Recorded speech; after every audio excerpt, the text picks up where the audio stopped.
దేవునికి స్తోత్రం కలుగునుగాక. ఈ ఉదయకాలమున మీ అందరికీ నా హృదయపూర్వకమైన వందనాలమ్మా.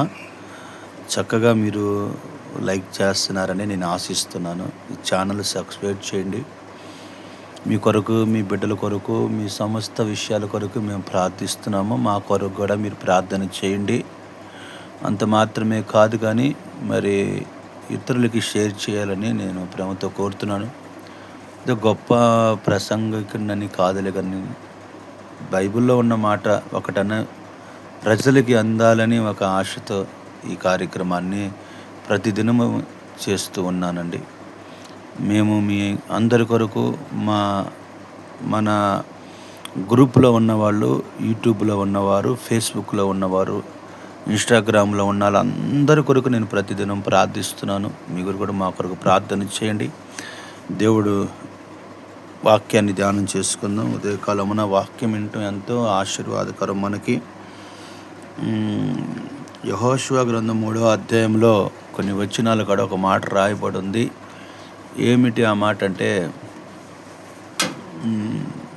అప్పుడు యెహోవా యెహోషువతో ఇట్లనెను, నేను మోషేకు తోడే ఉన్నట్లు నీకును తోడే ఉందునని ఇశ్రాయేలందరి ఎదుట నేను నిన్ను వారి కనులెదుట గొప్ప చేయాలని చూస్తున్నాను.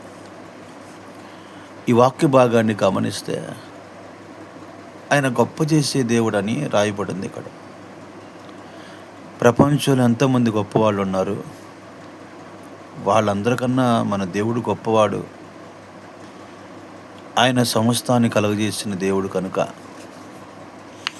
ఒకవేళ నువ్వు అవమానాల్లో, నిందల్లో ఉన్నావేమో, బాగా ఎదిగి ఒకేసారి డౌన్ అయిపోయి ఒకేసారి అవమానంలో కుప్పకూలిపోయావేమో, ఏం పర్వాలేదు. దేవుడు అంటాడు, పడిపోయిన నీ స్థితిని మరలా నేను లేవనెత్తగలిగే దేవుడిని అంటున్నాడు. నువ్వు దేవుడి విషయంలో దేవుడిని గొప్ప చేయాలని దేవుడు ఆశిస్తున్నాడు. కానీ నీవు కూడా గొప్ప వ్యక్తిగా మార్చబడాలంటే ముందు దేవుడి మాట శ్రద్ధగా వినాలి. దేవుడు మాటలు ఎవరైతే వింటారో వారు ఖచ్చితంగా గొప్పవాళ్ళుగా మార్చబడతారు.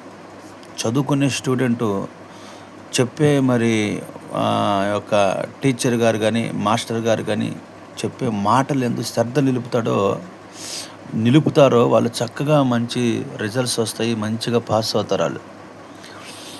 ప్రతిది కూడా మనము వినటానికి ఇష్టపడాలి, మాట్లాడటానికి తక్కువగా ఉండాలి.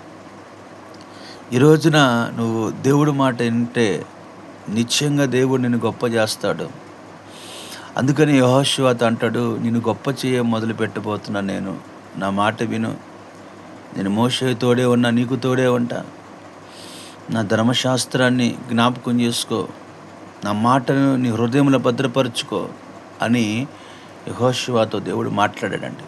ఈ రోజున నీ కుటుంబం కూడా ఆశీర్వాదకరంగా, నీ బిడ్డలు కూడా ఆశీర్వాదకరంగా, వారు గొప్పవాళ్ళగా, గొప్ప ఉన్నత వ్యక్తులుగా మార్చబడాలంటే మొదట నువ్వు దేవుని మాట వినాలి.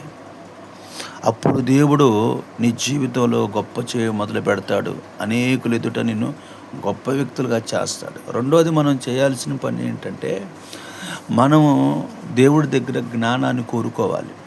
మనం ఎంత తెలివి కలిగిన వాళ్ళమైనా ఎక్కడో చోట మనం పొరపాటు చేస్తాం. అందుకని ప్రతి పనిలో దేవుడు హస్తం ఉండాలి. ఆయనే జ్ఞానం ఇవ్వాలని మనం జ్ఞానాన్ని కోరుకోవాలి. బైబిల్ అంతట్లో కూడా గొప్పవాళ్ళు అయిన వాళ్ళందరిలో దేవుడు జ్ఞానాన్ని కోరుకున్న వాళ్ళు గొప్పవాళ్ళు అయ్యారు. సొలొమోను విషయంలో గమనిస్తే ఆయన కూడా దేవుడు జ్ఞానం కావాలని కోరుకున్నాడు. కాబట్టే ఆ దేశంలో ఎవరు కూడా అలాంటి జ్ఞానం కలిగిన వారు లేరని వాక్యం సెలవిస్తూ ఉంది. నీ ఆధ్యాత్మికమైన జీవితంలో ఎంత తెలివి కలిగిన వ్యక్తివైనా ఒక్కసారి దేవుడిని జ్ఞాపకం చేసుకొని దేవుడి దగ్గర తెలివిని సంపాదించుకోగలిగితే, దేవుడి ఆలోచనలతో కనుక నువ్వు వెళ్ళగలిగితే, నీ మీదకు వస్తున్న ప్రతి శోధన సమస్య దేవుడు తీసివేసి నిన్ను, నీ కుటుంబాన్ని, నీ బిడ్డలను ఆశీర్వాదకరంగా మారుస్తాడు.